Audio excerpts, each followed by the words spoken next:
The river is under my bed again. My name is Daniel Cole. In 45, I was a staff sergeant with the 9th Armored, a combat engineer on the Ludendorff Bridge at Remagen. My job was to keep the charges from doing their work, keep the span standing long enough for our boys to cross, and watch the Rhine take the men who slipped anyway. I saw the river keep some and send some back that should have stayed on the bottom. It hasn't stopped following me. I hear it before I open my eyes. Not the pipes, not the radiator. A low, steady rush against stone, the kind you hear when you're standing under a bridge at night. Boots on wet rock, cigarette burning low because you don't want the snipers to see you. I stare at the ceiling of this small apartment, paint cracked in long white veins. The digital clock on the nightstand shows 3:17 in sick green numbers. The walls are thin. I ought to hear my upstairs neighbor snoring, the hum of the refrigerator, the occasional car rolling past outside. All I hear is water. Thick, black water pushing past pilings. I swing my feet over the side of the bed. The floor is cold through my socks. When I stand, there's that soft sound, like fabric dragged through a basin. I look down. My footprints shine in the dim light from the window. Wet, clear outlines, toes, and heel, as if I'd stepped out of the Rhine instead of out of an old man's bed. Danny, my daughter, knocks on the bedroom door, soft, the way people do when they're afraid of startling you. You awake? You okay? I watch the water break around my toes. It doesn't spread. It clings. I bend, press my fingers to it. My fingertips come back dry. The boards under my weight creak like something hollow under concrete. I'm up, I say. My voice sounds like it's coming from under the mattress, from the span itself. Just a dream. She opens the door, a crack, hair messy, one hand on the frame. She studies me. She does that a lot now, like she's reading a report before she signs her name at the bottom. You left the bathroom tap on again, she says. I heard it. I look past her down the hall. The bathroom door is open. The light is off. In there, it's just a slow drip into porcelain. The sound running under the floorboards is different, lower, heavier, as if it's got weight and bodies in it. I'll shut it, I say. She nods, waits a second like she wants to say more, then closes the door. The rush under my feet doesn't change. It keeps pressing at the foundations, the way it did that night when the bridge shook, and the Rhine decided who it was going to keep and who it was going to spit back out. I walk to the dresser. On top of it sits a frame with a cheap brass edge, the glass cracked at the corner. 5 young men stand on a battered steel bridge, helmets pushed back, cigarettes in their mouths. The river behind them, a strip of rippled gray. One of them has his arm hooked round my neck, grinning with his crooked front tooth. That's Corporal Eddie Klein. Brooklyn used to drum on his helmet with 2 empty rifle shells when he was nervous. Said he'd open a bar after the war and call it the 9th Armored, so the division would drink free. His other hand is out of frame, but I remember it. He's got a rock in it. A brown, smooth stone he dragged out of the Rhine and stuck in his pocket with a snort. Watch this, Danny, he said, flipping it in his palm. If this river really gives things back, like that old lady said, I'm coming back to get this rock myself. The back of the photograph is warped. The cardboard waves a little when I pick it up. It always feels damp. I stopped mentioning that to doctors years ago. Some nights, like this one, I hear them before the water starts. Dog tags. 6, 8 of them, clinking together somewhere under the bed in the dark. No chain, just tags and bones sliding along the current. I shuffle to the bathroom. The tap is off. The sink is dry. The mirror shows an old face, thin hair, the faint outline of a bridge railing behind my shoulder that disappears when I turn around. The river isn't in here. It's where it always is, under me. The first time I heard it that way wasn't in this apartment. It was 50 miles from Remagen, in a church cellar where the candles smoked and the icon of a bleeding Christ watched us from the wall. Back then, I was 23, boots muddy, sleeves rolled up over tense forearms. 9th Armored Division, Combat Command, B. March 1945. We were pushing east faster than anyone expected. Tanks growling through German villages. Engineers like me riding in trucks full of lumber and tools, listening for orders to throw a bridge or blow one. We rolled into the little village at dusk. Broken shutters, white sheets, or surrender flags hanging from second-story windows that looked empty as skull sockets. The sky was low and the color of old dishwater. Sergeant Willis stood in the back of the truck, fingers hooked under the canvas, yelling over the engine. "Cole, keep your charges dry," he said. "Command wants us ready if Krauts drop a span on the Rhine. Nobody knows what we're gonna find up there, so don't screw around. You see a bridge, you think like a widow, assume it's fragile." He always talked like that. Short, sharp lines, like he was cutting boards. Klein sat beside me on an ammo crate, tapping a rhythm on his helmet with his empty M1 clips. "Widow, huh?" he muttered. "My ma's not even divorced yet. You could help him out and get yourself killed," Morales said from the other side, flicking his lighter open and closed without lighting a cigarette. He was a medic, thinner than the rest of us. Rosary looped twice around his wrist because he said his neck felt too exposed. Increased efficiency. 2 problems. 1 bullet. "Shut it," I told them, but I was smiling. My hands moved over the canvas-wrapped satchel of explosives, checking the cord ends by feel. The truck bounced. Something in the back clanked. We slowed in front of the church. The place was half bombed, half still standing. The bell tower was cracked straight down the middle, like someone had drawn a line with chalk and then hit it with a hammer. The door was intact, white flag tied to the handle. Inside, the air was cold and thick with candle smoke. The altar was bare. The pews were full. They weren't praying. They were just sitting there, hands folded, clothes worn and patched. Old men, women with scarves, knotted under their chins, a few children with wide eyes. When we came in, nobody screamed. They just watched us the way people watch the tide. Something inevitable and a little late. Lieutenant Harris walked ahead, helmet tilted back, field jacket unbuttoned at the top. He had a way of talking like nothing ever surprised him, even when it did. He raised one hand.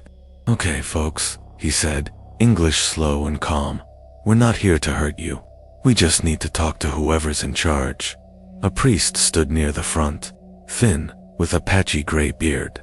His hands shook when he lifted them. "Kaplan is dead," he said in German. "Shell, I am only the sacristan." He switched to broken English. "I have keys. I have names." Harris gestured him over.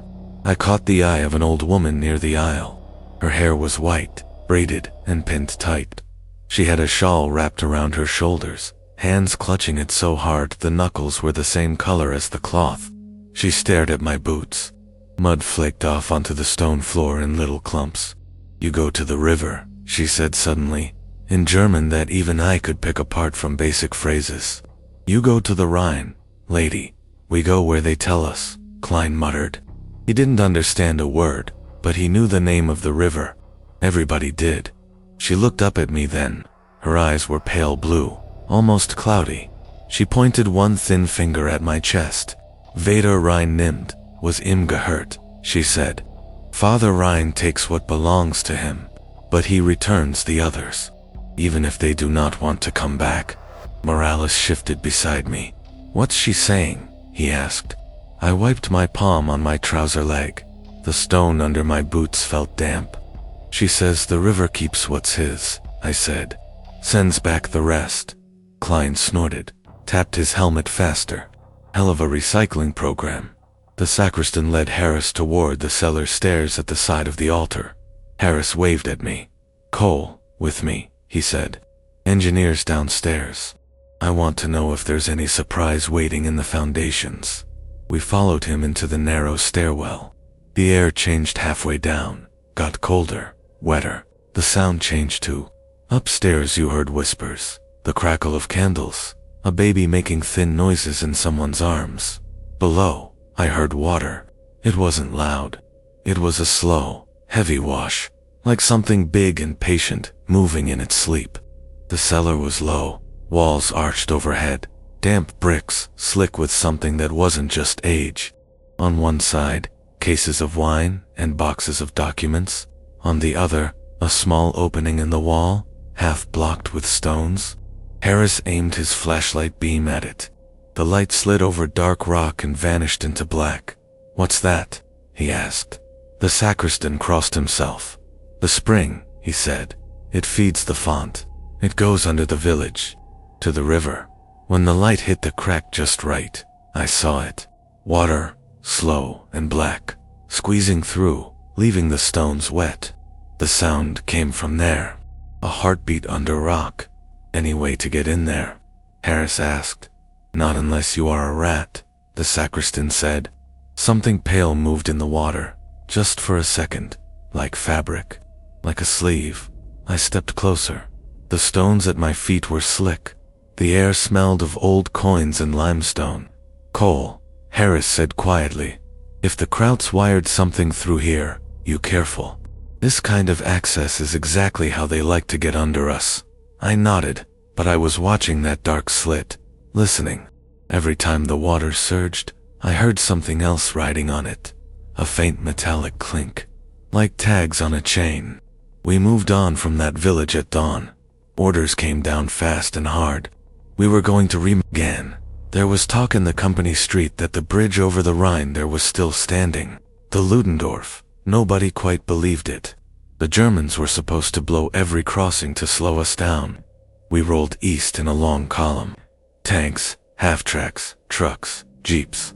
Civilians stood in doorways and watched us go, faces set. A few waved white cloth or just raised empty hands. Klein sat with his feet dangling off the truck bed, boots kicking the air. He had the brown river stone in his palm, rolling it over his knuckles like a magician. "If the Krauts left us a bridge, I'm gonna walk across with my eyes closed," he said. "Just to show them we can." "You do that. I'll tell everyone you tripped and cried," Morales said. He was trying to read a letter folded 4 times, but the truck kept bouncing and the words jumped. Greer, the other engineer in our section, chewed on an unlit matchstick, the way he always did when he was thinking too much. "They don't leave bridges standing," he said. "If it's still up, it's wired 6 ways from Sunday. Maybe they want us on it." He spat the match out over the side, put another in his mouth. His fingers were long and scarred, operation of a man who had worked lumber before the war. He kept a little notebook in his breast pocket with measurements written in tiny, neat numbers. "Maybe the old lady in the church was talking about us," Morales said. "River takes what belongs to it, sends back the rest. Maybe it's about bodies, not rocks." He looked at Klein's hand. "Don't start," Klein said. "You always get like this when we're near water." "When I was a kid," Morales said, "my uncle drowned in the Rio Grande. They never found him. My abuela said it was because he owed the river something." "You don't play with that stuff." "We're not kids," Klein said, flicking the stone against his helmet and catching it. "And this isn't the Rio Grande. This is Germany. Their ghosts don't speak Spanish." He grinned at me. "Right, Danny?" I watched the road. Stumps of trees on either side. Burned out cars pushed into ditches. Smoke in the distance. The closer we got to the Rhine, the more it smelled like damp metal and something else, like a sweat that belonged to the land. We reached the heights west of Remagen in the afternoon. The sky opened above us, clouds thin and bright. Below, the Rhine cut a dark line through the valley, wide and slow. And there, impossibly, like something from an illustration in a history book, was the bridge. 2 massive stone towers on each bank. A great steel truss arching over the water, black against gray. Train tracks in the center, roadway planks along the side. Smoke drifted from the town. The air thumped with distant artillery. Willis whistled low. "I'll be damned," he said. "They really left us a front door." Harris slid down from the jeep, binoculars pressed to his face. "Don't count the chickens yet," he said. "They might just be waiting for us to walk in." Orders crackled over the radios. We of the 9th were to seize the bridge before the Germans could blow it. Tanks moved down the road toward town, engines snarling. Infantry dismounted, spreading along the ditches and hedges. We moved with them. Engineers with satchels and tools. The men who make sure other men don't fall into the river when they're not supposed to. Shells started to fall before we hit the outskirts. High whistling, then heavy crumps in the fields, throwing up black dirt and clods of stone. Bits of slate roof rained down on the street. A horse rolled in its harness in front of a shattered wagon, legs kicking once, then going still. I remember the first dead man I saw by the river that day. Not the first dead man in the war, just the first there. He lay half in a gutter, half on the cobblestone street. Uniformed gray boots polished. German, no helmet. His hair was plastered to his forehead with drying blood. His eyes were open, full of sky. There was mud on his chest. 3 fingers had drawn the shape of a cross there, then smudged it, like someone changed their mind halfway. "Move," Willis shouted. "Stay off the walls." They like to bracket the obvious cover. We ran past the corpse. Klein stepped over the man's hand. For a second, the dead fingers twitched. Just a nerve, I told myself. Just a leftover electrical impulse. But Klein flinched like something had grabbed his boot. "Jesus," he muttered. He dropped the river stone. It bounced once and rolled into a crack between cobblestones. He stared at the gap. "Leave it," Willis barked. "You want to bend over in Sniper Alley? Be my guest." Klein swallowed, eyes flicking between the crack and the German's hand. "Later," he said under his breath. "River can wait." We pushed down toward the station and the road that led straight to the bridge. On the Rhine's bank, everything sounds like a promise. Even under artillery. Even with machine guns cracking from somewhere up in the towers. The air by the water has a weight to it. It pushes in your ears. When we got our first full view from ground level, the Ludendorff Bridge loomed above us, structure humming faintly with every impact. The steel girders were dark and wet-looking. Smoke drifted along the spans. Men ran across it in both directions. Germans retreating east, our guys charging onto the western end. There were charges wired all along the superstructure. You could see the junction boxes like little tumors on the steel. Some had gone off already. A section of deck near the far side was warped and sagging. The main arch still stood. We hit the embankment at a crouch. A shell landed in the river 50 yards out, water erupting in a white pillar and falling back in sheets. "You see that?" Greer shouted over the noise, pointing up. "They wired it sloppy. Look at those lines. They were in a hurry." He was right. The detonator cables dangled like cobwebs, some snapped, some trailing into the water. Whoever had been in charge of blowing the bridge hadn't gotten the job done before we arrived, or the charges misfired. "Then we finished the job," Willis said, "except we do it our way. Harris, permission to send a team on to clear the remaining boxes." Harris listened to his radio for a second, jaw tight. "Division says we go," he said. "We keep it standing long enough for as many as possible to get across. After that, it's up to higher. Cole, Greer, Klein, you're with me. Morales, you stay on this bank with medical. We're gonna need you. Try not to get dead before somebody else does." Morales raised 2 fingers in a mock salute, rosary beads catching the light. "Got it, sir," he said. "I'll keep the guests entertained." We climbed the approach ramp under covering fire. Graffiti and old propaganda slogans flaked off the stone walls. My boots hit the timber planks of the roadway. They were slick, a little spongy under the soles, soaked with river spray, and God knew what else. The first step onto that bridge felt like stepping onto the back of something alive. It flexed under shell bursts. Metal groaned overhead. Bullets smacked the girders and whined away. Somewhere, a German machine gun rattled from higher ground, trying to sweep the planking. We moved in short rushes, from support to support. Men were already down along the side, sprawled against the rail or half hanging over it, helmets rolling slowly with the vibrations. One GI lay face down with his arms out, fingers just curling over the edge. His legs twitched once, then stopped. A hole the size of my fist gaped in his back where a chunk of steel had blown through. "Don't look," Willis snapped, but we looked anyway. "You always look. You need to know if it's someone you know. Harris pointed at a gray metal box bolted to the flank of the truss. First one, he shouted. Cole, check it. Greer, cover him. I pressed my body against the cold steel, fingers finding purchase on rivets. I opened the box. The inside looked like a butchered animal. Frayed wires, a blown blasting cap, the blackened crust of an exploded charge. Dead. Misfire, I yelled. This one's already gone. Don't assume, Greer shouted, matchstick bobbing in his teeth. Cut every line you see anyway. I took my pliers to the cables, one by one, stripping them away until they hung loose, useless threads flapping in the wind. We moved on. More boxes. Some untouched, some scorched. It was like walking through a half-finished execution. About halfway across, a shell landed close enough that the whole bridge jumped.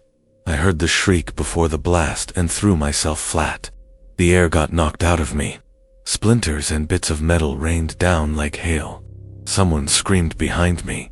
The sound cut off in a wet, final way.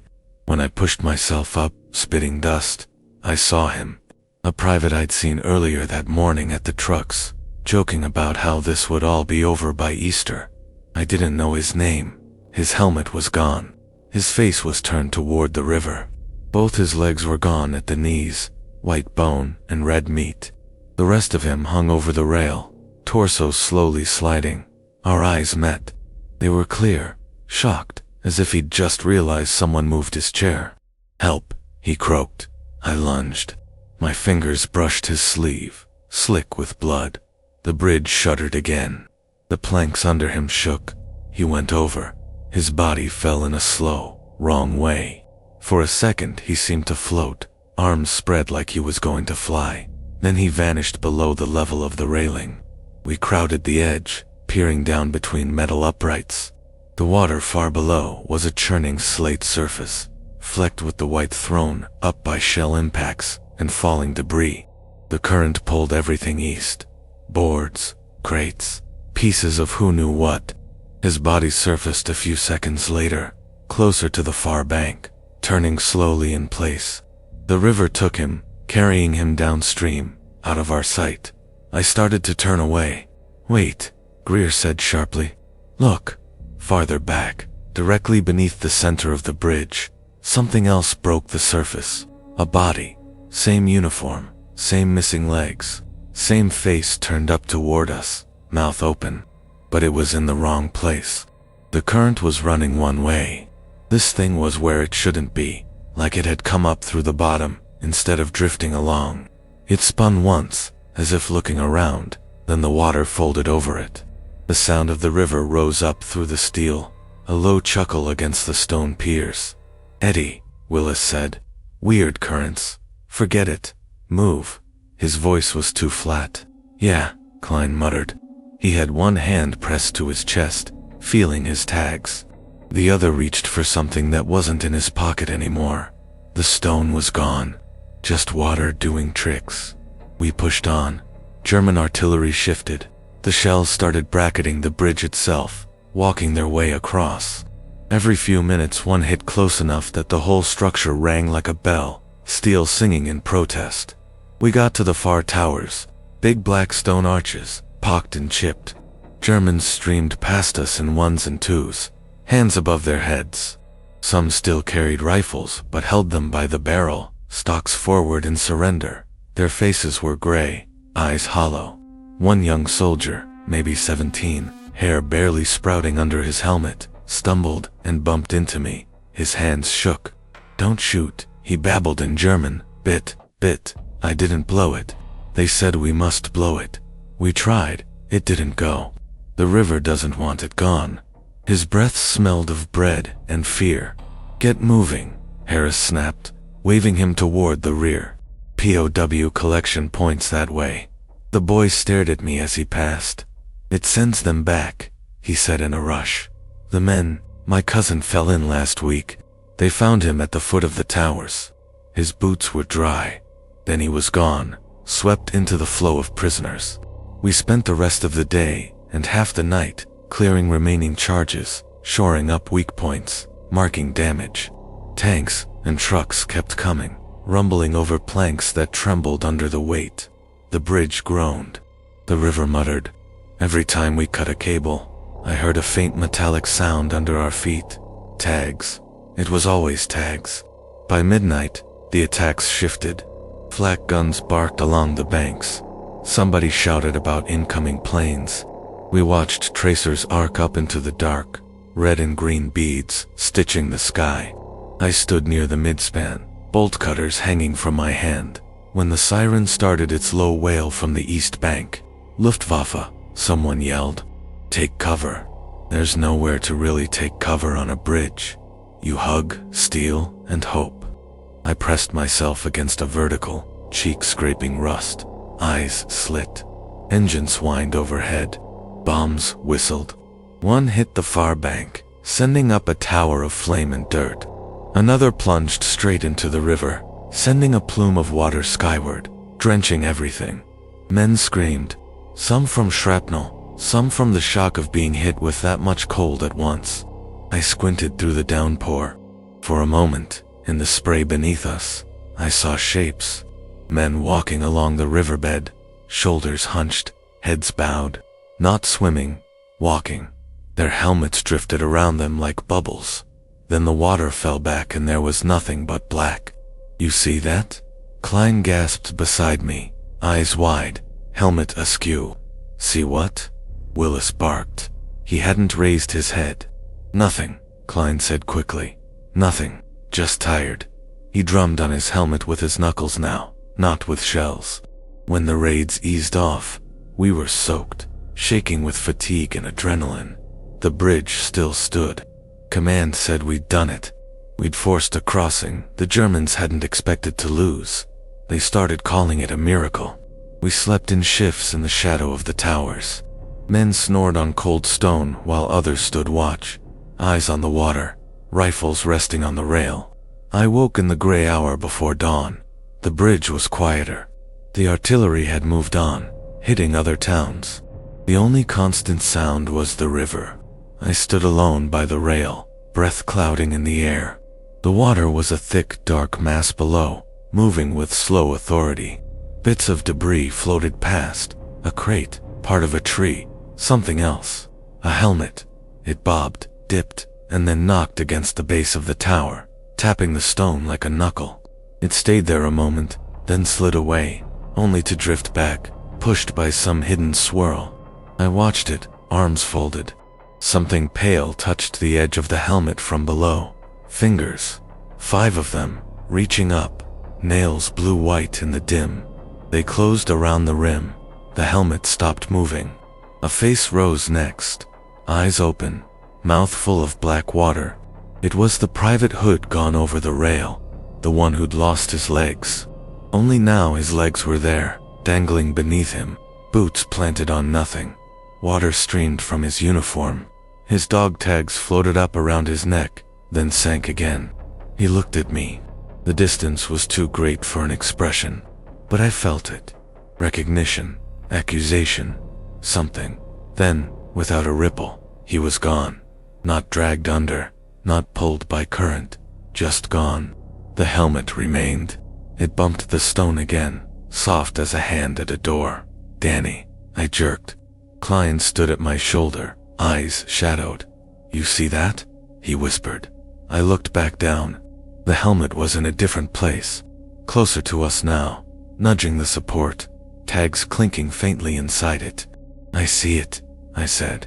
He swallowed. His throat bobbed. That kid from earlier, he said. The one you almost caught. He's downstream. We saw him go. I know, I said. Klein's hand shook when he reached over the rail with a length of hooked wire. He snagged the helmet, hauled it up hand over hand, water pouring from it.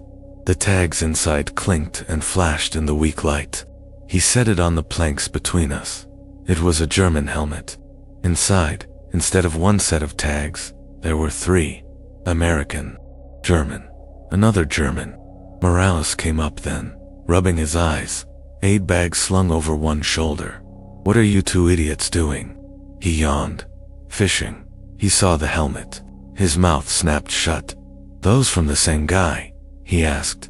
Don't think so, I said. Different names, different numbers. River returns what's not his, Klein said quietly. She said that, right? The church lady. Maybe it doesn't care what side you're on. Just spits you back out if you don't fit. His fingers closed around one pair of tags. The American set. He read the name, lips moving. He was from Ohio, he said. Same as Greer. Put them with the others, I said. We've got a box in the tower for unclaimed. Graves registration will sort it. As he lifted the tags, water dripped from them onto the planks. The drops fell slowly, hanging in the air longer than they should, before hitting wood with a sound too loud for something so small. Each one sounded like a step. That day blurred into the next, crossing after crossing. Men and machines moving over and back. Supplies going east, wounded coming west. We patched what we could, marked what we couldn't. Every time someone fell in, someone else would swear they saw them again later. A tanker in C Company said he saw his buddy march along the riverbank at midnight, uniform dripping, boots leaving no prints in the mud. A radio man swore he heard voices beneath the static, calling names from the casualty list. Morales patched up a German officer who kept grabbing his sleeve and muttering about Nibelungen, the old heroes in the river who dragged cowards down. When you've got enough blood on the ground, Morales told me later, wiping his hands on a towel, you start seeing patterns. Doesn't mean they're there, but he tightened his rosary around his wrist until the beads left marks in his skin. Greer measured everything twice. He started writing down not just the sizes of beams and plates, but times. 317, 112. Whenever someone went over the rail, whenever someone swore they saw a face under the water. You doing math on ghosts now? Klein asked him once, trying to sound light. I'm just seeing if there is any regularity, Greer said. Everything has a load limit. If that river's taking men and giving them back, maybe it does it on a schedule. He chewed his matchstick so hard the wood creaked. On the 10th day, the bridge finally had enough. We'd known it was coming. Engineers from higher up said the damage from the failed demolition, plus the constant pounding from artillery and bombs, had compromised the whole structure. We couldn't see all the cracks, but we felt them. The way the deck bounced a little more each hour. The way the steel groaned even when there was no traffic. Command restricted crossings. Only essential vehicles. Only at certain intervals.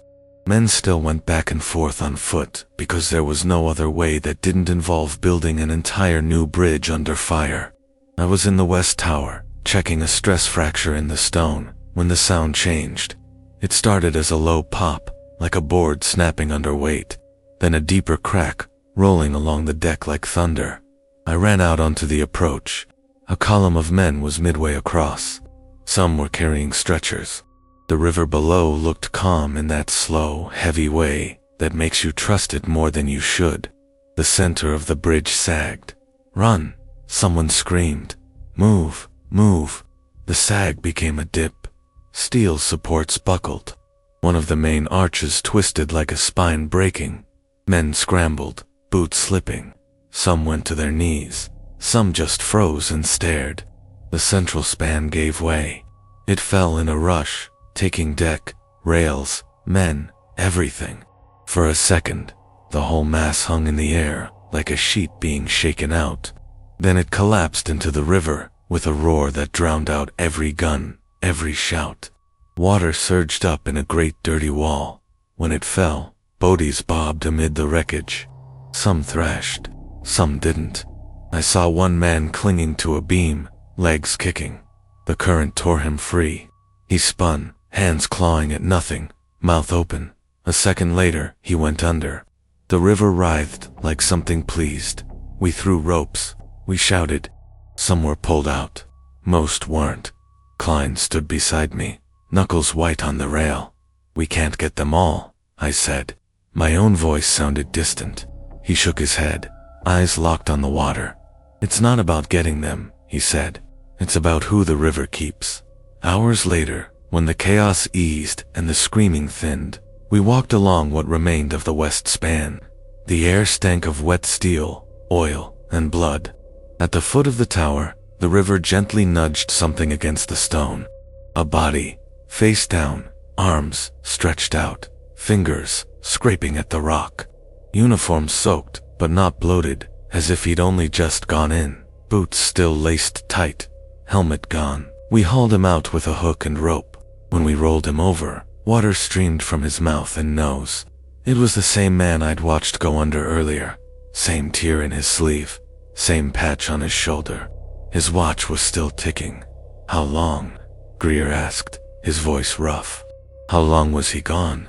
3 hours, Morales said, checking the dead man's pockets with practiced hands. Maybe 4. He should be halfway to Cologne, Greer said. He bent, touched the stone at the base of the tower. Water slicked his fingertips and didn't run off for a long moment. Maybe she doesn't let them go, he murmured. Maybe this is as far as they get. In the days that followed, stories multiplied. A patrol picking up debris along the bank found the same pair of boots 3 times. Same size, same wear pattern. Each time, they were wet but warm, like they'd been just taken off. Graves registration men complained that some bodies came in with tags missing, only to find those tags later, rattling in the drainage under the towers. A local woman who came to trade bread for cigarettes whispered that her grandfather used to say the river keeps its count. For every soldier who steps onto a bridge, the Rhine writes a line on the bottom. If he falls in and doesn't belong there yet, it pushes him back. It does not like waste, she said, handing me a loaf wrapped in a towel that smelled faintly of smoke. It is old, older than your war. It knows who is supposed to stay. I didn't answer. My hands were shaking as I took the bread. I hadn't touched the river since the collapse. I avoided even looking at it when I could. We finally moved on. Pontoon bridges and other spans sprang up along the Rhine. The breach at Remagen became a starting gun, not the finish line. We went east, following the war into its last stages. But the river came with me, not in big, grand nightmares, in little things. In the sound of water dripping in places it shouldn't. In the way my boots sometimes felt heavy when we crossed narrow creeks, like something down there wanted a word. After the war, they shipped me home. Stateside docks, band playing, all that. I stepped off the gangplank onto American soil, thinking maybe this would feel different. My first night back, in a small room above my parents' garage, I woke up to the sound of tags clinking under the mattress. I ripped off the sheets, flipped the bed frame, heart pounding. Nothing there, just wood slats and dust. But the sound went on, faint and steady, like someone walking in shallow water, metal touching metal. Years went by. One married, had a daughter, got a job in construction, then in a factory when my back gave out. Remagen became a story I only told when someone asked directly where I'd been. Sometimes, very late, when the house was quiet and the tap stopped dripping, I'd hear it. The river, running under everything. My wife died. The house got quieter. My daughter married, then divorced, came back, brought her boy. She moved me into this apartment when she said the stairs were getting too much for me. Now it's just me in the water again. Tonight, after the thing with the footprints, I sit in my armchair in the living room. The TV is on low, some late-night infomercial flashing colors. I mute it. The room is small. Secondhand furniture, a bookshelf with a few volumes I never open. On the wall, there's a framed map my grandson printed off the internet, with a red circle around Remagen. He did a school project on Grandpa's war. Teacher said it was very good. I hear the river louder now, not outside, not in the pipes, under the floor. It swells when the commercial cuts to black. For a second, the screen is a mirror. In it, I don't see my own reflection. I see the bridge, steel ribs arching, towers standing, men moving across in ghostly lines. The water below is black, flecked with small, dull lights. I blink. The TV flips to the next ad. The river sound drops back to its usual growl. There's a knock at the door, not my daughter's soft tap, a different rhythm. 3 hits, then a pause, then 2 more. The the same pattern as a helmet nudging stone. My chest tightens. I push myself up, shuffle down the small hallway. Each step feels like it slides on wet moss, even though the carpet is dry. I open the door. No one in the hall. Just a dim light bulb buzzing, the scuffed paint, the smell of someone's dinner drifting from below. I look down. There's a line of wet prints on the linoleum, bare feet. They start at my threshold and go the other way, toward the stairs. The water around them is not spreading. Each print holds its shape. I can see the pale outline of each toe, like someone stood there for a long time. Droplets lead away, then stop halfway down the hall, as if the person vanished mid-step. I close the door, lock it. It feels like locking a playground gate against a storm. In the bathroom, the sink is dry. I turn the tap on, then off, just to hear a normal sound. When I look up, there's condensation on the mirror. It beads and runs in slow trails. A line forms through it, letters dragging themselves from top to bottom, like a finger writing from the other side of the glass. Kline. The letters drip, dissolve. What do you want? I whisper. There's no answer, just the steady sound of water, somewhere below. I go back to the living room, sit down hard. My knees ache, my fingers tingle. On the coffee table, the photograph from Remagen lies face up. In the picture, Klein has his arm around me, grin wide. Morales stands to my left, hand on his aid bag, squinting at the camera. Greer is half turned, as if someone called his name. The river behind us is a blur. I turn the frame over. On the back, in my own handwriting, faded now, are the names and the date. Ludendorff Bridge, Remagen, March 1945.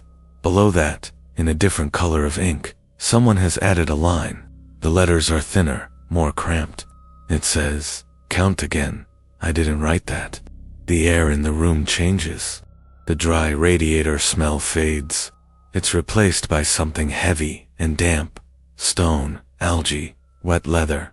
I hear dog tags. Not a recording, not a memory. Real, clinking right above my head. I look up.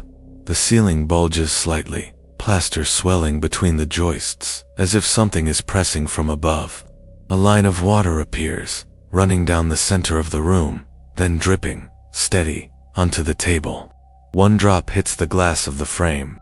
It spreads, then pulls itself back together, forming a perfect circle. Inside that circle, for a second, I see the bridge again. Not as it was then, crowded and shaking, but empty. No men, no vehicles. Just steel and stone and a river running underneath. The towers are dark. The arches cast long shadows. In the center of the span, someone stands alone.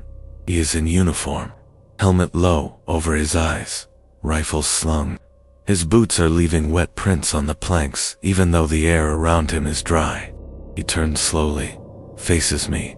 It's me, younger, clean-shaven, hands steady. Behind him, behind me, the river rises higher than it should. The water doesn't break its banks. It climbs invisible steps into the air, forming a wall that hangs there, trembling. Faces press against that liquid surface from the other side. Men I know, men I don't. German and American, each with dog tags floating around their throats like halo chains. Their mouths move. I can't hear the words, but I know the shape of them. Names. They're saying their own names, over and over. The younger me on the bridge lifts his hand. In it, he holds a small brown stone. He opens his fingers. The stone falls straight down, vanishing through the planks, as if the wood isn't there. In my apartment, something hits the floor between my slippers. I look down. A brown, smooth stone sits on the carpet, wet. When I pick it up, it is warm in my palm. I hear Klein's voice, close to my ear, as clear as if he was standing behind me in the truck again. If this river really gives things back, he says, I'm coming back to get this rock myself. My hand closes around it.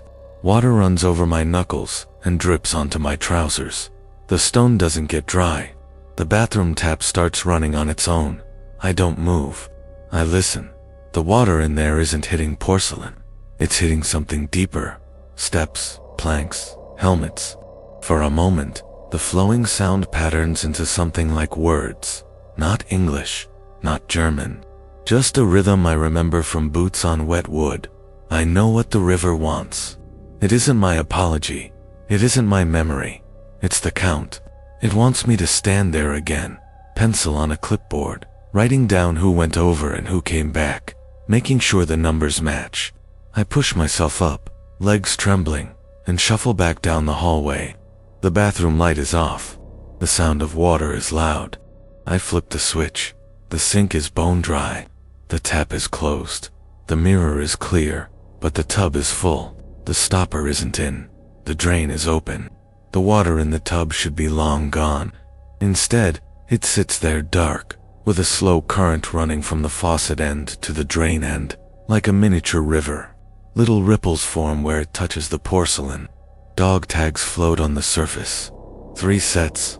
They drift along that narrow current, circles of metal glinting under the bathroom light. 1 set knocks gently against the enamel side. Tap, tap, tap. I step closer. My legs want to turn around and carry me back to the chair. They don't. They move me forward until I'm at the edge of the tub, toes against the mat. The water reflects the ceiling. Then, as I lean, it reflects the bridge. Men are walking across, not in columns, in 1s and 2s. Some I recognize. The legless private, the teenage German with fear in his eyes. The officer who talked about nibbling.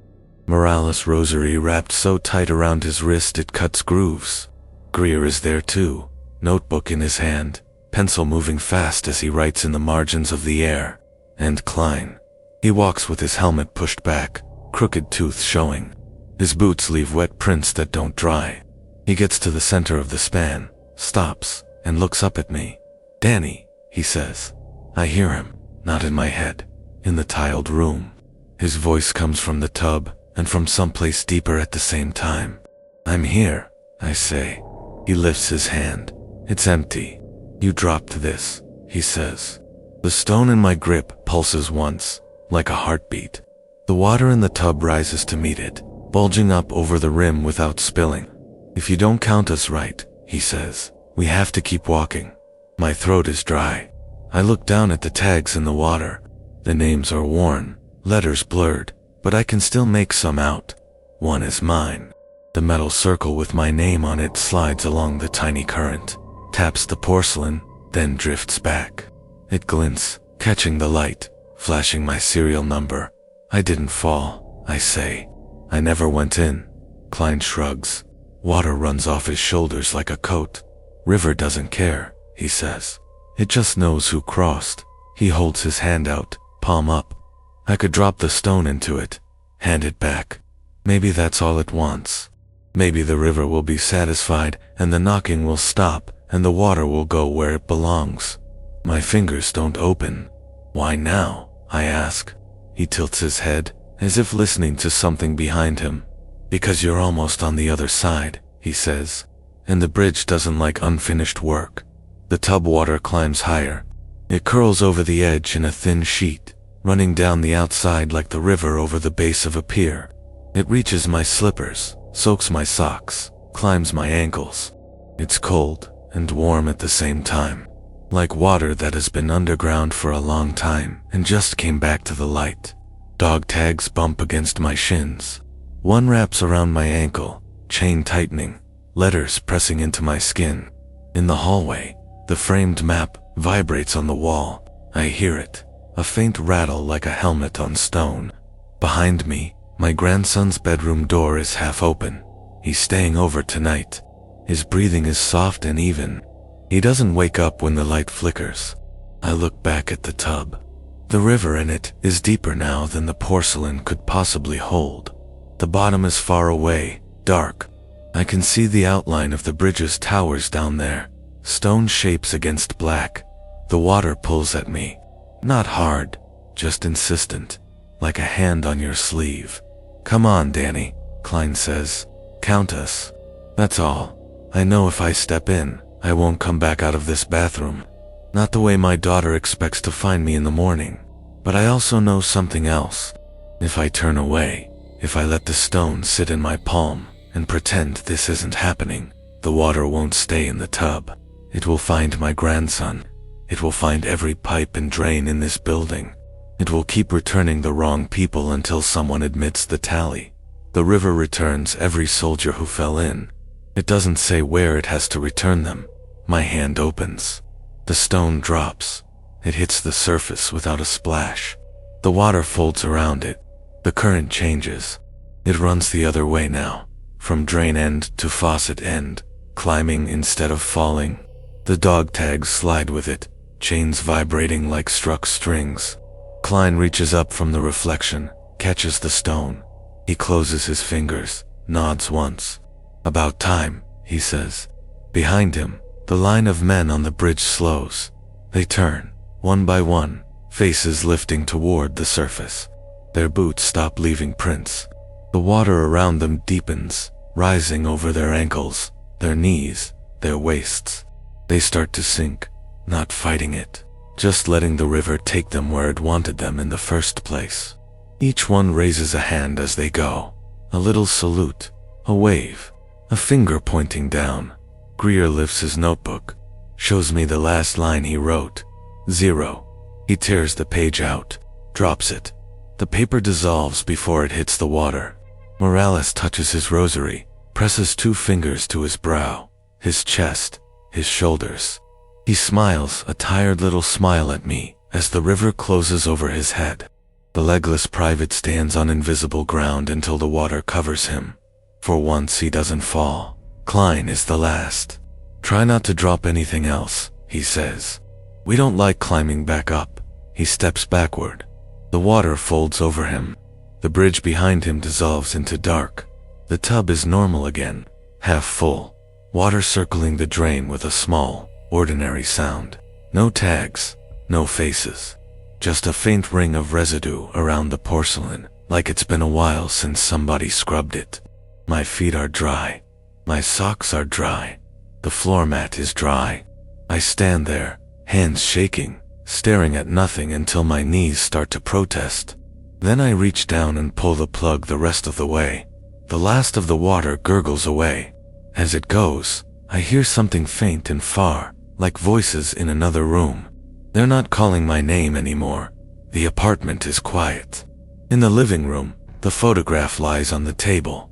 The glass is dry. The line on the back that said "Count again" is gone. Only my own faded writing remains. Ludendorff Bridge, Remagen, March 1945. On the map on the wall, the red circle around Remagen has bled a little, as if someone spilled water on it.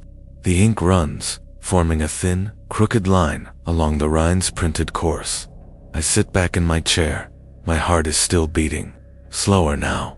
The sound from under the floorboards is just the usual creak of an old building settling. Outside, a car passes. Somewhere in another apartment, a toilet flushes. I close my eyes. I know the river is still there, far away, moving between its banks. It doesn't need me anymore. The count is done. But if you're still here, if you're still listening, you already stepped onto the span with me. You already heard the tags in the water and the knock at the door. You know some crossings don't end when the war does. So stay.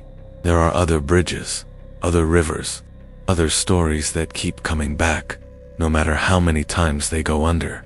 For the men of the 9th Armored Division on the Ludendorff Bridge at Remagen, and for every soldier the Rhine returned.